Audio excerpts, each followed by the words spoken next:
We have heard nothing from the WNBA, absolutely nothing. Brittney Griner elbowing Caitlin Clark in a crazy way and then calling her a trash white girl. And Brittney Griner has not commented, which I find significant. I've watched that video countless times, and it sure looks like Brittney Griner says, white girl. The WNBA should investigate Brittney Griner's seemingly uttering profanities about white girl. Brittney Griner just accomplished the seemingly impossible. Make news for all the wrong reasons by verbally attacking Caitlin Clark in the middle of a game on live television, allegedly calling her a garbage white girl. Brittney Griner appeared to call Caitlin Clark trash and effing white girl. The internet is ablaze after Brittney Griner seemed to call Caitlin Clark a garbage and fucking white chick. Fans are demanding disciplinary punishment, and frenzied rumors regarding Griner's private life are surfacing more quickly than you can say technical foul. Brittney Griner is, in fact, a man. Now is the moment if you have Caitlin Clark's back. To demonstrate your sincere love and support for the Queen of the Court, leave a remark saying, "I stand with CC." Come on, let's go. She's the Rookie of the Year. She's 4th in the league in MVP voting. Caitlin Clark is an absolute all-star. She is the Michael Jordan of this. This is the girl that girls have been waiting for forever. Caitlin Clark is a rising star in women's basketball. She's pulling in crazy viewership numbers. Caitlin Clark is the needle mover. She is the needle mover. She is the franchise player. And she was the MVP. She is the main draw. She wasn't the one who was full sprinting down the court. She's my role model. I really look up to her. Why do you like Caitlin? And she's so good at basketball. Because she's that awesome person and she has like a lot of aura, so like. The league had been experiencing strain for some time, but Griner seized that tension and used it to create a live-action meltdown. Cameras focused on Griner as she left the court after fouling out of a fiercely contested game, and she could be heard mouthing the words, "trash effing white girl." Indeed, that was really evident. Brittney Griner, who I can't stand, sad that she's a Baylor grad. She called her a trash expletive white girl. That was the lip reading. Yes, trash white girl. Trash. Blanking white girl is what she says. More quickly than a half-court buzzer beater, that clip became viral online. This was not your typical trash talk. It was crude, sharp, and laced with layers of hatred. Even experienced analysts were taken aback. Skip Biss didn't think twice. He stated unequivocally that a white player's career would have ended before midday if they had made a racial insult on national television. Is the WNBA okay with one of its players saying white girl on the bench and getting caught by TV cameras saying such? I guess they are. I guess they're okay with it. Obviously, the league would very much not be okay with a white player saying black girl on the bench in anger and getting caught by TV cameras. That would be an immediate suspension, if not a career ender for said white girl. However, there were no fines, suspensions, or even harshly written memos when Griner did it. Fans couldn't stand the silence, which was louder than a missed free throw in a deserted gym. But it is completely possible that fucking white girl was about Caitlin Clark's popularity, about her stature, about her impact on the entire league. Let's face it, since her very first WNBA warm-up, Caitlin Clark has been the object of this kind of animosity. Not because she plays nasty, but simply because she is dominant. She has been pushed, shoved, and knocked around. Furthermore, let's not deny that race plays a part in this as well. She has been abused repeatedly. We have shown you videos, just getting elbowed, getting crushed, inbound passes where they ram into her, just absolutely abused, and there clearly is a racial element to it. Griner didn't suddenly lose his temper. This wasn't a passionate moment. Rather, it was a premeditated, venomous attack aired to the world. And from a league that loves to say that there is no place for hate, their silence is deafening when the hate is directed against Caitlin. It was the latest in a troubling pattern. WNBA has come out numerous times. There's no place for hate. There's no place for racism. The fan base now demands receipts. They are curious as to why the league dismissed this as if it were a missed layup. Why is Brittney Griner getting away with it when she obviously went too far on national TV? Let's change the course of events. What if the same thing had been stated by Caitlin Clark? The league would not be okay with a white player saying effing black girl. Picture Caitlin in front of cameras calling Griner a garbage black chick. It would have led to league-wide pronouncements, 24-hour news coverage, media meltdowns, and most likely a lifetime ban from basketball. There is no longer any debate. Let's see an investigation into reverse racism that's going on across the league also. Skip Biss once again got it exactly right. He claimed that the media would condemn any white athlete who made such a statement, but Griner gets away with it as though she had gone out of bounds by mistake. Griner referring quite clearly, I believe, to Caitlin Clark and a white referee as, quote, trash ass white girls. And when commenters attempted to defend her by misrepresenting what she had said, please call the video is as transparent as Clark's 3.4 form. The league is behaving as though someone simply forgot to turn up the volume, despite the fact that fans, lip readers, and even impartial reporters verified what they witnessed. That type of discriminatory indignation is undermining the WNBA from within. If you are a straight white woman in the WNBA, there is no way that you feel completely safe. When a real player uses a racial insult, the same group that hurried to look into Indiana Fever supporters following hazy, unsubstantiated claims about Angel Reese suddenly becomes silent. Make sense of that. The noise that's coming. I don't appreciate the new fans that sit there and yell racial slurs at myself, my teammates, and the people that I play against. Because yeah, those might be opponents, but those are friends too. You know, they don't deserve that. So I don't appreciate the new fans that think it's okay to do that. It's nothing new for Clark. Since the beginning, she has been the league's favorite punching bag. Her greatness makes her white, and she's diverting attention from players who believe seniority grants immunity, not because she flops for calls or runs her mouth. An image of Clark fleeing a fight with the caption, "White girl running from the fade like she's trying to start a beef mixtape," was even reposted by Angel Reese. Furthermore, Reese posted it herself. It is not fan stuff. Image that she reposted. And the implication is, well, what it says at the top is white, this is how they say girl, G-Y, white gal, G-Y-A-L, running from the fade, like as if Caitlin Clark is basically a... And the hits continue to come. Players have shoved her in the middle of play, slapped her in the face, and handled every serious foul as if they had just won the championship. However, Clark never responds. No cheap shots, no dirty plays, just displaying basketball mastery while facing more criticism than any rookie has ever experienced. Caitlin Clark got roughed up repeatedly by defenders throughout her rookie year last year. It was attempted bullying, trying to break her spirit, intimidate her, put her in her place, get even with her for all the attention she was getting. And now for a reality check.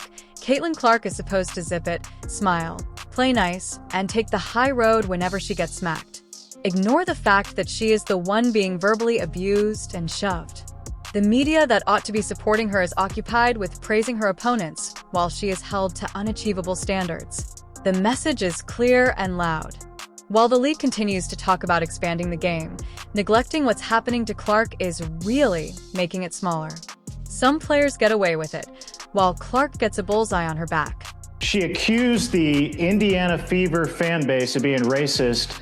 They investigated it. They said those accusations were false. The least that she could do is apologize to our great state and the fans that show up at these games and say, I'm sorry, I was wrong. Obviously, she's not going to do that. But also, Dan, why isn't the Indiana Fever apologizing to their own fan base for putting them through that, for going through those types of accusations? Casual fans who watched this all develop in shock, many of whom only learned about the WNBA because of Clark, are shocked to see her ridiculed, physically harassed, and now racially attacked with no repercussions.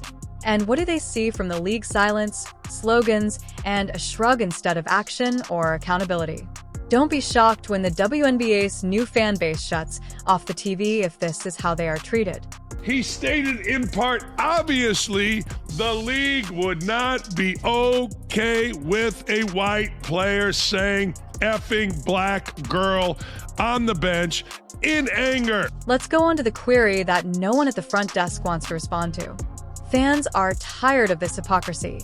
If the WNBA doesn't stop ignoring it, they will also be ignoring the league in return. Why is Caitlin Clark expected to rise above everything while others get away with anything?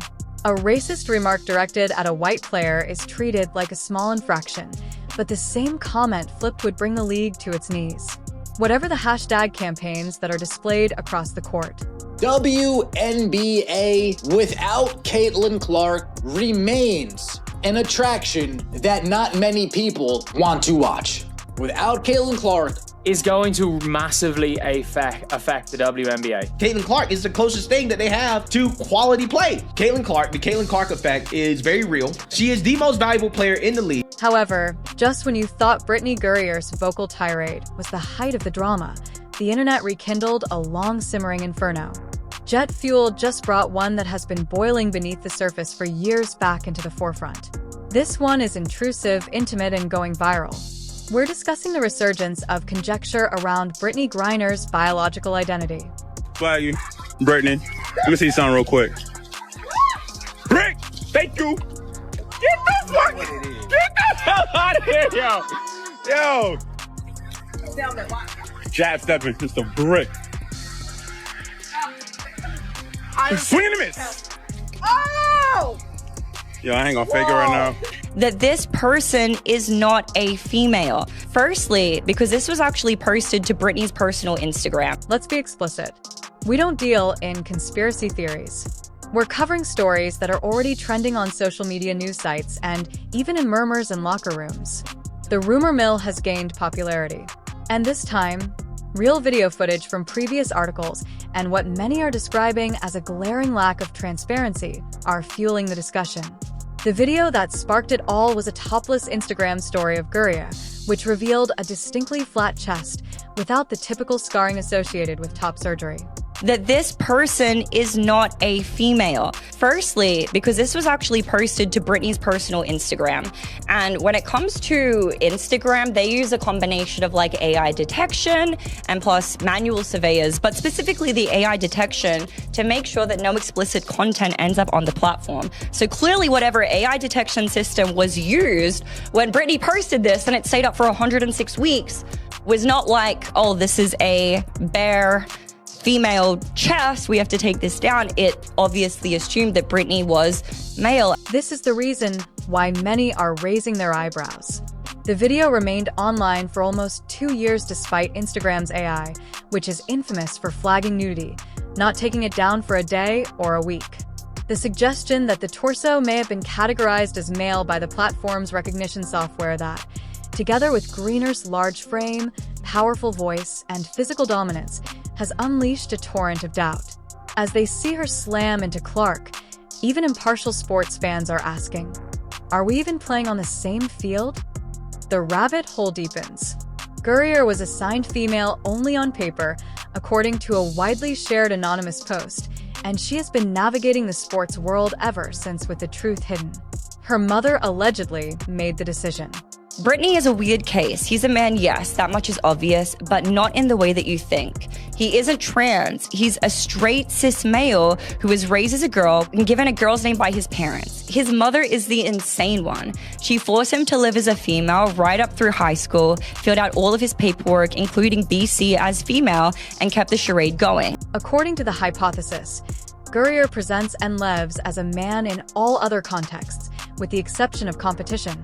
Whether it's true or not, the league hasn't addressed this issue, and fans are concentrating on it.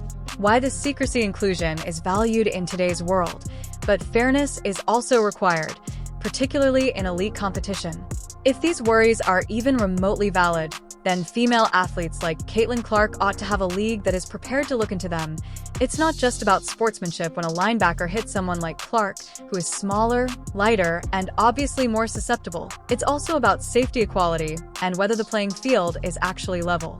Thousands of them just sitting there watching on purpose. It's very disruptive. Then there is the global perspective.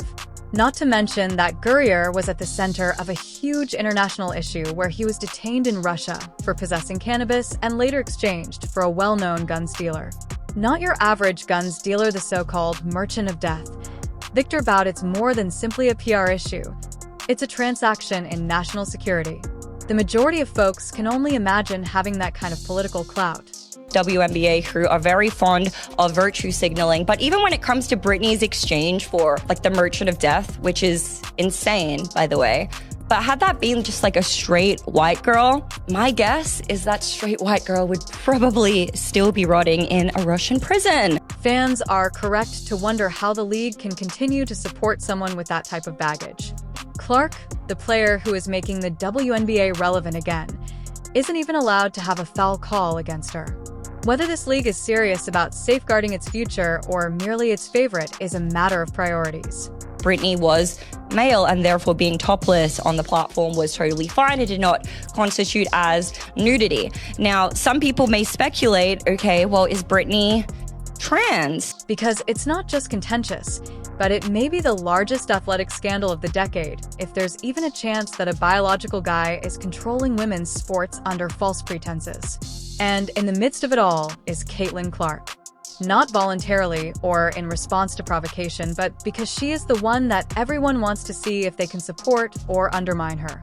Caitlin Clark is a rising star in women's basketball. She's pulling in crazy viewership numbers. Caitlin Clark is the GOAT! She signed my jersey! So happy, I'm crying. I'm so happy. This is the best day ever. The jerseys, the number 22, the various styles, whether it's a t-shirt with 22, whether it's an Iowa jersey, whether it's a Fever jersey, a throwback, I mean, whatever. The amount of people in yellow 22 apparel is stunning. Clark arrived to inject excitement and vitality into the WNBA, but instead of receiving support, she has encountered institutional silence and personal insults. Fans are not naive. They can see who is protected and who is punished, and it's not the player that brings the league attention, but rather the one who brings others down and gets away with it.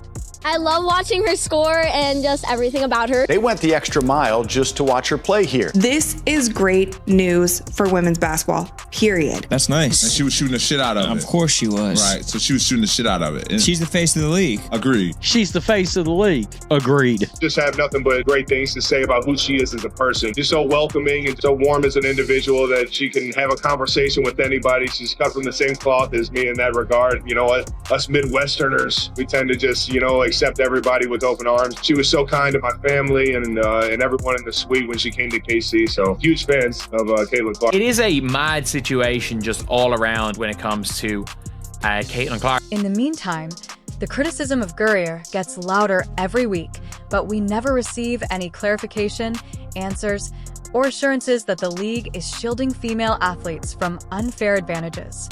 That is cowardice, not leadership. And the fans will speak up if the league doesn't. This is your call to action then. Make your voice heard if you support Caitlin Clark and think she deserves justice, decency, and safety. Tell us by leaving a remark that reads, "I stand with CC down below." From the stands, shout it out. Encourage and observe the games. Because more than just Caitlin Clark will suffer if the WNBA doesn't act quickly. It's the legitimacy of the whole sport. To ensure that you never miss anything, subscribe and enable all notifications. After you click the video on the screen, we'll meet you in the following.